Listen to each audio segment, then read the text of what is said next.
Hello friends, welcome. My name is Kamalveer. आज हम पढ़ेंगे, आज का हमारा टॉपिक है continuity and change in India's foreign policy. तो हम ये वीडियोस बना रहे हैं, ये वीडियो सीरीज़ है यूजीसी नेट पॉलिटिकल साइंस के सिलेबस के अकॉर्डिंग। तो यूनिट नंबर 6 आपको पता है कि नेट के सिलेबस में है इंडियाज़ फॉरेन पॉलिसी, और इसमें जो फर्स्ट टॉपिक था वो हमने लास्ट वीडियो में कवर किया। अभी ये फॉरेन पॉलिसी यूनिट का टॉपिक नंबर 2 है। ओके, टॉपिक नंबर 2 है। इसका क्या नाम है? Continuity and change in India's foreign policy. इसमें क्या क्या चीज़ें आती हैं, पहले सिलेबस अच्छे से समझो, टॉपिक अच्छे से समझो। तो पहली चीज़ है कि प्रिंसिपल्स एंड डिटर्मिनेंट्स। तो कौन कौन से प्रिंसिपल और डिटर्मिनेंट्स हैं जिन पर बेस्ड हमारी फॉरेन पॉलिसी बनती है, और क्या इन प्रिंसिपल्स में कंटिन्यूटी और चेंज आ रहा है कि कुछ प्रिंसिपल तो कंटिन्यूसली चले जा रहे होंगे, ठीक है, क्या कुछ में चेंजेस आ रहे हैं। डिटर्मिनेंट्स जो डिटरमाइन करते हैं कि हमारी फॉरेन पॉलिसी कैसी होगी, तो वो क्या चेंज हो रहे हैं, ये कंटिन्यूसली वही चल रहे हैं, कुछ कंटिन्यूटी भी होती है, कुछ चेंजेस भी आते हैं। अगला अगला इसी में टॉपिक ये बनता है नॉन अलाइनमेंट मूवमेंट। ठीक है, ये इसी का पार्ट है, क्योंकि आप कह लो कि एक बेसिक प्रिंसिपल की तरह है, डिटर्मिनेंट की तरह है नॉन अलाइनमेंट मूवमेंट। तो इसका हिस्टोरिकल बैकग्राउंड हमें समझना है, इसका रेलेवेंस क्या है आज के टाइम पीरियड में ये। और तीसरा टॉपिक बनता है इंडियाज न्यूक्लियर पॉलिसी। यहाँ देखो और अच्छे समझ आएगा। तो टॉपिक 2 क्या है? Continuity and change. ओके, तो इसमें आ गया कि प्रिंसिपल क्या है, डिटर्मिनेंट क्या है जिनमें चेंजेस आए हैं और कंटिन्यू चल भी रहे हैं। फिर इसी में टॉपिक है नॉन अलाइनमेंट मूवमेंट। ओके, इसके बारे में यहाँ पे डिटेल में समझना है। फिर तीसरा टॉपिक आता है इंडियाज न्यूक्लियर पॉलिसी। ओके, एक और चीज़ समझो, यहाँ पे यही दो टॉपिक इन्होंने यहाँ पे क्यों दिए, ये और ये टॉपिक क्यों दिए? क्योंकि जो नॉन अलाइनमेंट मूवमेंट वाला टॉपिक है, आप कह लो कि वो कंटिन्यूसली चला जा रहा है, आज भी हम इसे फॉलो कर रहे हैं कहीं ना कहीं। और जो न्यूक्लियर पॉलिसी है, इसमें ओवर द टाइम चेंज आया है। ओके, पहले आपको पता है कि हमारी न्यूक्लियर पॉलिसी के अकॉर्डिंग हम जो आप कह लो कि वेपन्स नहीं बना रहे थे, सिर्फ न्यूक्लियर टेक्नोलॉजी को हमें डेवलप करना था। लेकिन आपको पता है कि फिर हमने पोखरान किया, पोखरान 2 हुआ, फिर आपको पता है कि न्यूक्लियर वेपन्स के ये आप कह लो कॉन्टेक्स्ट में हुआ। फिर न्यूक्लियर पॉलिसी में क्या हुआ कि नॉन फर्स्ट यूज पॉलिसी आई। फिर इसमें हमने न्यूक्लियर डील भी की यूएसए के साथ, है ना। तो कई सारे इसमें चेंजेस आए ना। तो आप कह लो कि न्यूक्लियर पॉलिसी एक बड़ा एग्जाम्पल है चेंजेस का, कि इसमें चेंजेस आए हैं। और कौन सी चीज जो कह लो कि सर्टन रही है, एक जैसी रही है, वो नॉन अलाइनमेंट मूवमेंट है, ऑल्दो उसमें भी कुछ चेंजेस आए हैं। ठीक है, तो अभी आगे पढ़ते हैं अच्छे से। तो सबसे पहले हमें जो टॉपिक करना है वो यही है, कंटिन्यूटी एंड चेंज। इसका मीनिंग क्या है इंडिया की फॉरेन पॉलिसी में, वो अच्छे से समझना है। पहले हम ये समझेंगे, बाद में फिर नॉन अलाइनमेंट मूवमेंट और आप कह लो न्यूक्लियर पॉलिसी पे आएंगे। तो ये कुछ बुक्स के नाम है जो आपको याद रखने हैं। The Oxford handbook of Indian foreign policy, Pax Indica, India and world of the 21st century. ये कई सारी बुक्स के नाम हैं, इनके ऑथर्स के नाम हैं और ईयर्स भी लिखे हुए हैं पब्लिकेशन के। तो इनमें से जितने आपको याद रहते हैं अच्छी बात है, नहीं याद रहते तो कोई बात नहीं। लेकिन याद रखना कि एग्जामिनेशन में आपको पता है कि कुछ ना कुछ ऐसे टॉपिक, कुछ ना कुछ ऐसे क्वेश्चन आ जाते हैं हमेशा, जिसमें बुक के बारे में पूछ लिया जाता है कि ये बुक किसने लिखी है। तो इसीलिए ये मैंने यहाँ पे ऐड कर दिए। जितनी इनमें से आपको ज़्यादा से ज़्यादा आप लर्न कर सकते हो, याद कर सकते हो, आप ही के फायदे के लिए होगा। ठीक है, चलो आगे बढ़ते हैं।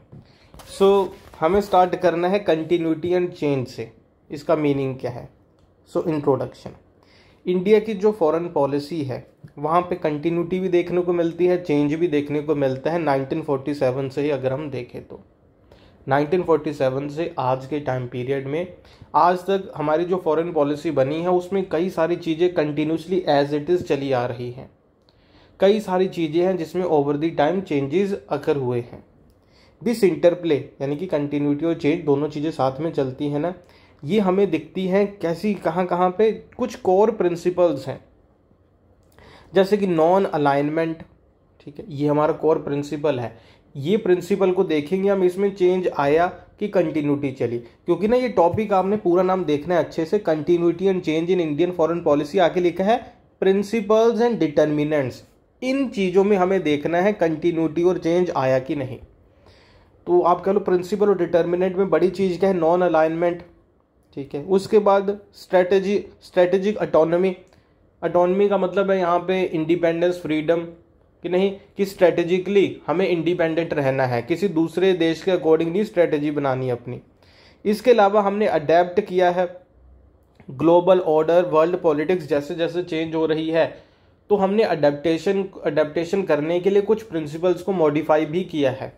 ओके, तो ये सारी चीज़ें ही हमें देखने को मिलती है, जिससे हमें समझ आता है कि क्यों कंटिन्यूटी चल रही है, क्यों उसमें चेंजेस आ रहे हैं।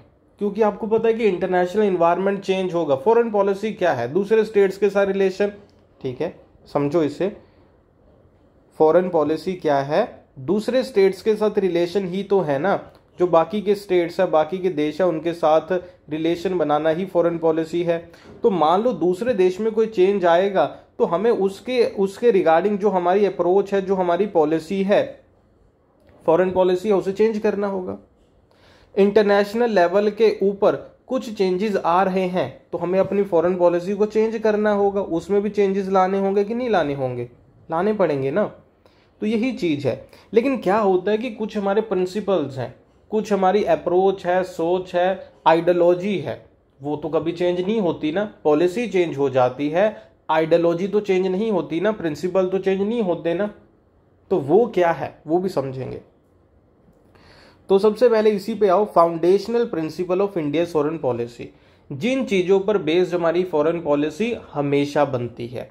फाउंडेशनल प्रिंसिपल क्या है, चाहे 2014 की बात करो, 24 की बात करो, 1980 की बात करो, तो जब भी फॉरेन पॉलिसी बनती थी तो कुछ प्रिंसिपल्स उसका फाउंडेशन बनते थे, आधार बनते थे, बेस बनते थे, तो वो हमेशा सेम रहते हैं। उनमें क्या क्या है, नॉन अलाइनमेंट। ये हम फॉरेन पॉलिसी बनाते हुए नेहरू जी भी सोचते थे, इंदिरा गांधी भी सोचती थी, अटल बिहारी वाजपेयी और नरेंद्र मोदी, ये सारे जब भी फॉरेन पॉलिसी बनाते थे तो इनके दिमाग में ये चीज़ रहती थी कि नॉन अलाइनमेंट को तो हमें फॉलो करना है।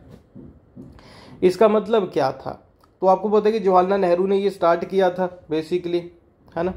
क्योंकि आपको पता है कि उस टाइम पे कोल्ड वॉर राइवलरी चल रही थी, तो हमें ये था कि ना हमें यूएसए के साथ जुड़ना है, ना यूएसएसआर के साथ जुड़ना है। तो फिर आपको पता है कि इसी प्रिंसिपल पर बेस्ड उस टाइम पे हमने नॉन अलाइनमेंट मूवमेंट भी स्टार्ट किया बाकी देशों के साथ मिलके 61 में। ये एक तरीके का प्लेटफॉर्म बना कि जो भी नए नए आज़ाद हुए देश हैं वो अपनी ऑटोनॉमी को सस्टेन कर सकते हैं, बचाए रख सकते हैं। तो एक अच्छे से इसे समझो कि ये प्रिंसिपल है जो आप कह लो कि 1947 से ही हमने फॉलो करना शुरू किया था। 1961 पे इस पर बेस्ड आप कह लो प्रॉपर हमने ऑर्गेनाइजेशन टाइप सारी चीज़ें बना ली। और उसके बाद क्या हुआ, 1991 में आप कहोगे कि सर जो ये कोल्ड वॉर तो ख़त्म हो गया क्योंकि यूएसएसआर डिसॉल्व हो गया, तो उसके बाद तो नॉन अलाइनमेंट की ज़रूरत नहीं थी। ऐसा नहीं है। उसके बाद भी आप कह लो कि नॉन अलाइनमेंट हमने क्यों फॉलो किया, क्योंकि उसके बाद भी मान लो हम यूएसए के साथ अलाइन हो जाएं, किसी दूसरे देश के साथ अलाइन हो जाएं 2024-25 में भी, तो भी क्या होता है कि उस अलाइनमेंट के बाद क्या होता है कि हमें उस देश के अकॉर्डिंग ही अपनी स्ट्रेटेजिक आप कह लो पॉलिसीज को फॉर्म करना पड़ता है। ओके, तो वहां पे ऑटोनॉमी नहीं रहती, उसका इन्फ्लुएंस हमारे ऊपर आ जाता है। तो इसीलिए ये प्रिंसिपल को हम आज तक फॉलो करते आ रहे हैं कि हमें अलाइन किसी के साथ नहीं होना है। ऑल्दो हमारी कुछ नीड्स हैं, हमारे देश की कुछ नीड्स हैं, तो वो कह लो कि उसे फुलफिल करने के लिए हम अलग अलग टाइम पे अलग अलग देशों के साथ हो सकता है कि कुछ एग्रीमेंट करेंगे, लेकिन वो एग्रीमेंट करेंगे ठीक है, लेकिन हमेशा ये इस चीज़ के पीछे क्या होगा कि हम उसके साथ प्रॉपरली 100% अलाइन नहीं हो जाएंगे कि वो जो कह रहा है हम वही करेंगे। क्यों? क्योंकि इसके पीछे दूसरा प्रिंसिपल है, वो है ऑटोनॉमी, जिसे हमें बताना है। आगे देखो आएगा यही चीज, ये देखो स्ट्रेटेजिक ऑटोनॉमी आ गया ना कि ये थर्ड प्रिंसिपल है, तो ये चीज है स्ट्रेटेजिक ऑटोनॉमी। तो स्ट्रेटेजिक ऑटोनॉमी को बनाए रखने के लिए हमने नॉन अलाइनमेंट जैसी चीज को आप कह लो कि इन्वेंट किया, फॉलो करना शुरू किया। आज भी है, देख लो कि यूक्रेन और आप कह लो कि रशिया के बीच में वॉर चल रहा है, यूक्रेन और रशिया के बीच में वॉर चल रहा है। वैसे आपको पता है कि रशिया के साथ हमारा स्ट्रेटेजिक अलायंस है कई सारी चीज़ों में, कि नहीं, अलायंस है। लेकिन फिर भी कई जगह पे हमने यूक्रेन और रशिया के बीच में डायरेक्टली कोई डिसीजन नहीं लिया है, कहीं पे वोटिंग नहीं की है। रशिया हमारा आप कह लो ज़्यादा फ्रेंड है, लेकिन फिर भी हमने रशिया को कई जगह पे क्रिटिसाइज भी किया है। तो यानी कि हमने अपनी ऑटोनॉमी को बचाए रखने की कोशिश तो की है। ठीक है, आगे क्या है, पंचशील दूसरा आप कह लो डिटर्मिनेंट है, दूसरा प्रिंसिपल है जो हमारे दिमाग में हमेशा रहता है जब भी हम फॉरेन पॉलिसी बनाते हैं, चाहे वो नेहरू जी हो चाहे मोदी जी हो। वो क्या है समझना यहाँ पे। पंचशील क्या है, 5 प्रिंसिपल्स हैं पीसफुल कोएग्जिस्टेंस के, 1954 में बने थे। जिसके साथ बने थे, चाइना के साथ एग्रीमेंट हुआ था, कह लो सक्सेसफुल नहीं हुए, लेकिन ये प्रिंसिपल हमारी फॉरेन पॉलिसी का आज भी बेस है। कैसे? क्योंकि जब भी हम बायलैटरल रिलेशन बनाते हैं, याद रखना, जब भी हम बायलैटरल रिलेशन बनाते हैं तो हम पंचशील को फॉलो करते हैं। चाहे हमें पाकिस्तान के साथ रिलेशन बनाने हैं, चाहे हमें चाइना के साथ, चाहे म्यांमार के साथ, चाहे हमें नेपाल के साथ या श्रीलंका किसी के साथ भी, या मालदीव्स रिसेंटली, तो जब भी हम इनके साथ रिलेशन बनाते हैं तो हमेशा हम पंचशील को ध्यान में रखते हैं। पंचशील हमें गाइड करता है कि इनके साथ कैसे रिलेशन बनाने हैं। ठीक है, चाहे जितना मर्जी वॉर हो, जितनी मर्जी टेंशन हो, हम हमेशा पंचशील को फॉलो करते हैं। ये पंचशील हमें क्या कहता है कि दूसरे की टेरिटोरियल इंटीग्रिटी को रिस्पेक्ट करो, सोवरेनिटी को रिस्पेक्ट करो, हम आज भी करते हैं।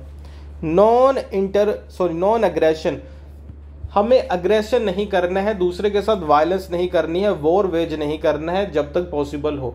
कोशिश हमने चाइना के साथ आज तक नहीं कर रहे कि नहीं, पाकिस्तान के साथ नहीं कर रहे, नेपाल के साथ नहीं कर रहे, म्यांमार के साथ नहीं कर रहे, मालदीव्स के साथ नहीं कर रहे, जितना मर्जी आप कह लो कि इश्यूज होते रहे, हम बचते हैं। Non interference in internal affair, दूसरे के देश के अंदर इंटरनल अफेयर्स में हमें इंटरफेयर नहीं करना है, चाहे चाइना हो पाकिस्तान हो।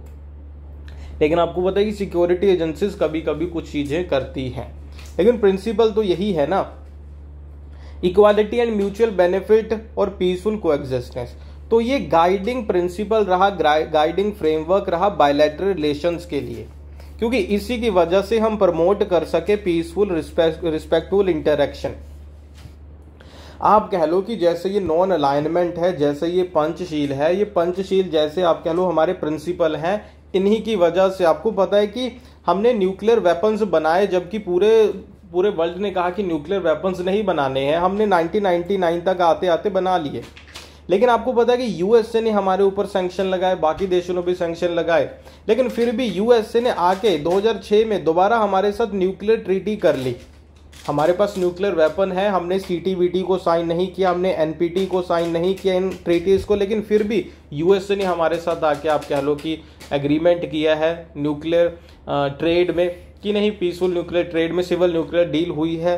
तो क्यों हुई है? इन प्रिंसिपल्स की वजह से, क्योंकि उन्हें पता है कि इंडिया अपने न्यूक्लियर वेपन्स को हमेशा ही मैच्योरिटी के साथ यूज करेगा। मतलब ऐसा नहीं है कि इंडिया कभी भी किसी के ऊपर यूज कर देगा, या इंडिया के न्यूक्लियर वेपन है दूसरों को थ्रेट करने के लिए, ऐसा नहीं है। इसी वजह से वो हमारा साथ दे रहे हैं। सो नेक्स्ट प्रिंसिपल है स्ट्रेटेजिक ऑटोनॉमी, ये हमेशा ही रहता है।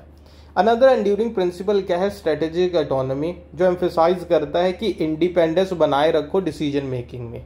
ठीक है, दूसरे के अकॉर्डिंग डिसीजन नहीं बनाना। देखो आज के टाइम पे आप पाकिस्तान को देख लो, पाकिस्तान चाइना और यूएसए के अगेंस्ट कोई डिसीजन ही नहीं ले सकता, या उसके डिसीजन भी ये दो देश ही लेते हैं मिलके कई सारी चीज़ों में कहा जाए तो, लेकिन इंडिया ने इस चीज़ को सस्टेन किया है। ठीक है, इसी से हम क्या है कि जो कॉम्प्लेक्स इंटरनेशनल सिनेरियो बनते हैं, कॉम्प्लेक्स इंटरनेशनल सिनेरियो बनते हैं कि मान लो वियतनाम में प्रॉक्सी वॉर चल रहा है, कोरिया में प्रॉक्सी वॉर चल रहा है, अभी रिसेंटली आपने देखा होगा यूक्रेन में, इजराइल में, ये कॉम्प्लेक्स इंटरनेशनल सिनेरियो बनते हैं। तो हमें ऐसा नहीं होता कि हमें दूसरे देश की तरफ देखना पड़ता है कि वो क्या कहेगा उसी के अकॉर्डिंग हम भी डिसीजन लेंगे, नहीं, ये स्ट्रेटेजिक ऑटोनॉमी है, हम इंडिपेंडेंटली डिसीजन लेते हैं ऐसे सिनेरियो में। ठीक है, ओके, चलो, तो ये काफ़ी लंबी अभी वीडियो हो गई, अभी तो हमने कुछ बेसिक चीज़ें ही डिस्कस की है, अभी तो बहुत टॉपिक इसमें बाकी है। तो ये इस टॉपिक के ऊपर फर्स्ट पार्ट हो गया, इसके ऊपर कई सारे पार्ट अभी बनेंगे। तो पार्ट नंबर 2 है जो इसके ऊपर, पार्ट नंबर 3 है वो आप देख सकते हो हमारे ऐप और वेबसाइट के ऊपर। ऐप का नाम है अमन पाठशाला, वेबसाइट का नाम है amanpathshala.com। हमारे ऐप और वेबसाइट के ऊपर हमने यूजीसी नेट पॉलिटिकल साइंस के लिए कंप्लीट कोर्स अपलोड किया है, जिसमें वीडियो लेक्चर्स हैं, पीडीएफ नोट्स हैं, जिसमें एक्सपेक्टेड एमसीक्यूज हैं, सारी चीज़ें हैं। लिंक वीडियो के डिस्क्रिप्शन और कमेंट बॉक्स में गिवन है। ये जो हमने टॉपिक किया इसका भी फर्स्ट पार्ट अभी किया, सेकंड, थर्ड, फोर्थ सारे पार्ट्स के लिंक वीडियो के डिस्क्रिप्शन बॉक्स में गिवन होंगे, कमेंट बॉक्स में गिवन होंगे। कोई डाउट होगा तो लिख के मुझसे आप पूछ लेना, कमेंट करके भी, मैसेज करके पूछ सकते हो। अगर आप यूजीसी नेट के लिए प्रिपेयर कर रहे हो तो आप हमारे कोर्सेज को ज्वाइन कर सकते हो। ठीक है, कोई डाउट होगा पूछ लेना। Thank you for watching. अगली वीडियो में इस टॉपिक को फिर फर्दर कंटिन्यू करते हैं। Bye bye.